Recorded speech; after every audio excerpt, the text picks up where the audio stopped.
আমাদের নতুন রান্নাঘরের জন্য কিছু জিনিস নিয়ে আসছি, আর আমরা সবজি বাগান করতেছি তার জন্য কিছু জিনিস নিয়ে আসছি।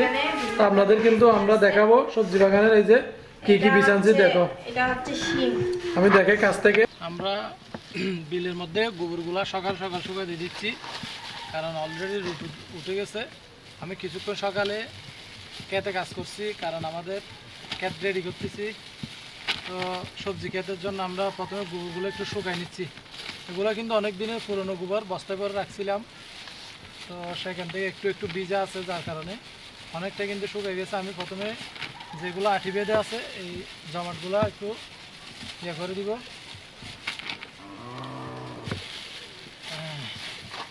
এগুলো শুকাই দিয়ে দিচ্ছি কারণ খেতে ইউজ করার জন্য।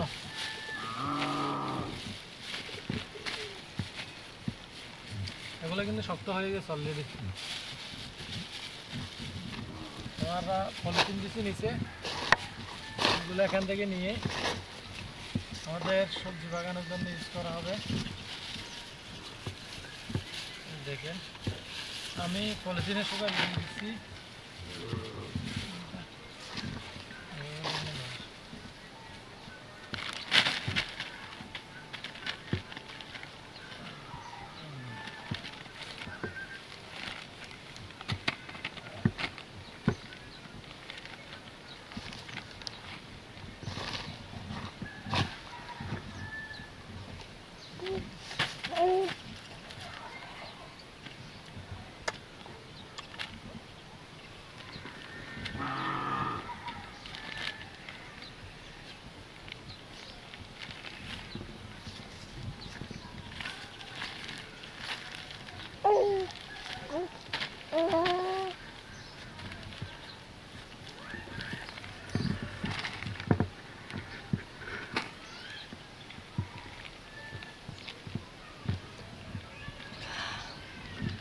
এগুলা কিন্তু ক্ষেতের জন্য অনেক উপকারী একটা উপাদান। এই যে গোবর, এগুলোকে অনেকে গোবর সার বলে থাকে। এগুলা ক্ষেতে ইউজ করা যায়। এগুলা যদি ইউজ করেন তাহলে সার কম লাগবে বা ইয়ে কম লাগবে। আমি একটু পাতলা করে শুকাই দিয়ে দিচ্ছি যেন তাড়াতাড়ি শুকাই যায়।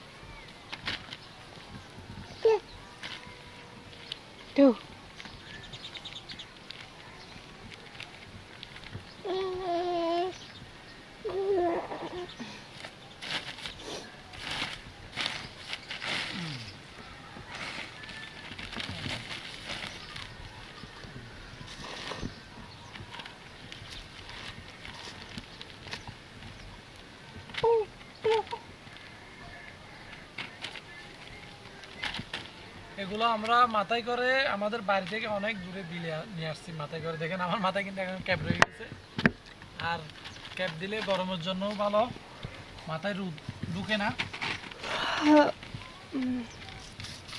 গরমে কাজ করলে মাথায় ক্যাপ ইউজ করতে হয়। এটা ক্যাপ।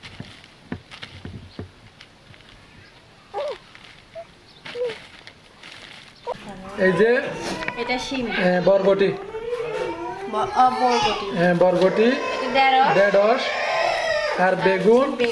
এগুলো আমি লাল তীর কোম্পানির আনছি, এখানে স্প্যানি পাই নাই বা আরো কিছু ভালো কোম্পানি পাই নাই, যার কারণে আমাদের এলাকায় মোটামুটি যেটা ভালো পাইছি লাল তীর কোম্পানির নিছি। তো কেমন হয়েছে আপনারা জানাবেন। এগুলো আমাদের সবজি বাগানের জন্য নিছি। ইনশাল্লাহ আগামীকাল কিছু বীজ রোপণ করবো। এগুলা হচ্ছে ধনিয়া। না না, এটা হচ্ছে মূলা শাকের জন্য আনছি খোলা, আর এটা লাল শাকের জন্য ওইগুলো ধনিয়া আনছি। এগুলো ধনিয়া। তার এখানে আমার রান্নাঘরের জন্য কি আনছি দেখাও, আর দামগুলোও বলতে হবে কিন্তু, কারণ অনেকে দাম জানতে জানে। এটা নিচে 100 টাকা। 100 টাকা নিচে। এই যে বাটিগুলো নিচে 30 টাকা। চাকরিকে থাকে, হ্যাঁ এগুলো 30 টাকা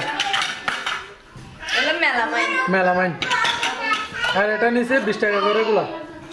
এই বাটিগুলো মূলত চ্যালেঞ্জের জন্য নিচে আমি বিভিন্ন রকম, কারণ তরকারি নিয়ে এর জন্য আলাদাভাবে জেনে নিতে পারি। আর এগুলো নিচে 40 টাকা। এগুলো 40 টাকা, ওগুলো 20 টাকা। এগুলো একটা 40 টাকা।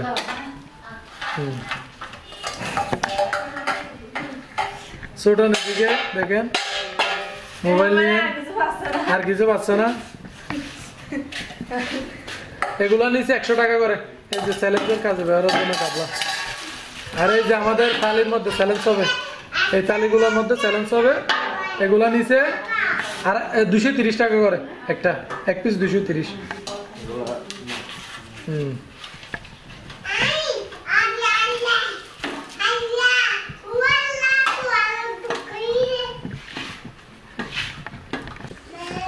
অর্নি দেখেন এই যে আমাদের রান্নাঘরটা কিন্তু রেডি, আরো অনেক কাজ বাকি আছে, কিন্তু রঙের কাজ কিন্তু শেষ। এবং আমি যে ঢাকা থেকে যে চাঙ্গারগুলো নিয়ে আসছিলাম এগুলো কিন্তু ফিটিং করে ফেলছি, দেখেন আপনারা ভিডিও দেখা যাচ্ছে কিন্তু। আর এটা মূলত টেবিলটা একটু বিচ্ছিরি দেখাচ্ছে, কিন্তু তারপরে রাখতে হচ্ছে, কারণ এই বোর্ডে কিন্তু আমি চ্যালেঞ্জ ভিডিও করি। আপনারা দেখেন অনেকে জানতে চান ভিডিও কিভাবে করি, যারা নতুন ইউটিউবার আছেন এরকম চ্যালেঞ্জ করতে চান, তো তাদের জন্য ছোটন দোকান থেকে চলে আসছে। অনেকে বলে যে ছোটন সাকিবকে এখন ভিডিওতে দেখি না কেন, তো তাদের জন্য এই যে ময়না চলে আসছে। আরেকটা কথা, আমাদের এই যে মরিচ ভর্তা দিয়ে, ওই যে দেখেন আমাদের পিসটা কিন্তু রান্নাঘরে নিয়ে আসছি, কারণ অনেক জিনিস নিতে হয়। আর আপনারাও কমেন্ট করছেন বারবার কেউ কি রুমের মধ্যে ফ্রিজ রাখে এরকম। তো আমাদের মূলত রান্নাঘরে ডেকোরেশনটা ছিল না, মানে কারেন্টের লাইন ছিল না, যার কারণে তো আমরা কারেন্টের লাইনও বসে নিয়েছি। আর ছোটন দোকান থেকে এসে ভাত খেয়ে ফেলছে কিন্তু। এই যে কিছু বলবো না তুমি, ছোটন লুকাচ্ছে কেন তুমি?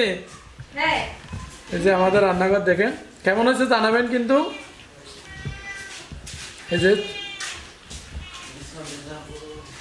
এই যে এখানে রান্না যেগুলো করে এগুলো যেন উঠে, সেই জন্য এইদিকে খুব ভালো দেখায়, এভাবে করা হয়েছে দেখেন। এই যে অনেকে আর বলেন যে এই যে আলাদা আলাদা গ্যাস, এই যে দেখেন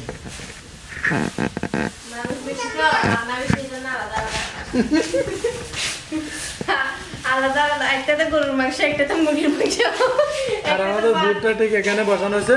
আর এখানে কিছু কাজ বাকি আছে, পর্দা লাগানো। নোবা তুমি কি খাচ্ছ আম্মু? ভাত খাচ্ছ পুপির সাথে? ভাত খাচ্ছ? এখানে আমাদের নোবা কি দিয়ে খাচ্ছ? ইনশাল্লাহ আমরা সামনে আরো ভালো ব্লগ করার চেষ্টা করবো। এখন দেখেন মোটামুটি অনেক, এই যে এখানে যেটা দেখতেছেন এটা কিন্তু কালো পলিথিন, এটা কিন্তু চেঞ্জ করে ফেলবো, এগুলো আগে ছিল। তার এখানে এই যে জানলা, এই হনি হনি ওই সরে ফেলো, ওই সরে ফেলো। হ্যাঁ ধরো, আমাদের এই যে জানালা কিন্তু আমরা এখনো ইয়া করি নাই, ডিল করে এখানে পর্দা দেওয়ার জন্য ইয়া করতে হবে। তো আমরা পর্দাও আনি নাই, আর আনি নাই, তো ইনশাল্লাহ সামনে হয়ে যাবে সবকিছু। আপনারা যদি পাশে থাকেন, আর আমরা ব্লগও, হ্যাঁ কি এটা মূলত আমাদের সেট আপের জন্য, এটাও কোনো একটা ব্যবস্থা করা যায় কিনা দেখি সুন্দরভাবে করার জন্য। তো সামনে আমাদের সামনের গলির কাজগুলোও করে বলবো, এখানে একটা পর্দা দিব। আর কি রকম করলে সুন্দর হবে রান্নাঘরটা আরো আমাদেরকে কমেন্টে জানাবেন, আমরা সেগুলো করার চেষ্টা করবো সাধ্যমতো, যেন আপনারা ভালো ব্লগগুলো দেখতে পারেন। অনেকে বলেন যে মিজান ভাই আমাদেরকে শুধু রান্নাঘরের ব্লগ না দিয়ে বাড়ির সব কাজের ব্লগ দিয়ে, এখানে বাড়ির পরিস্থিতি আর লাইটিং ভালো নাই, যার কারণে ভালো দেখাতে পারি না। সেই জন্য সামনে যদি সবকিছু ঠিক করে, এই যে দেখেন এখনো গলিগুলো প্লাস্টার হয়েছে কিন্তু রং হয় নাই, তো এগুলোও করে ফেলবো সামনে।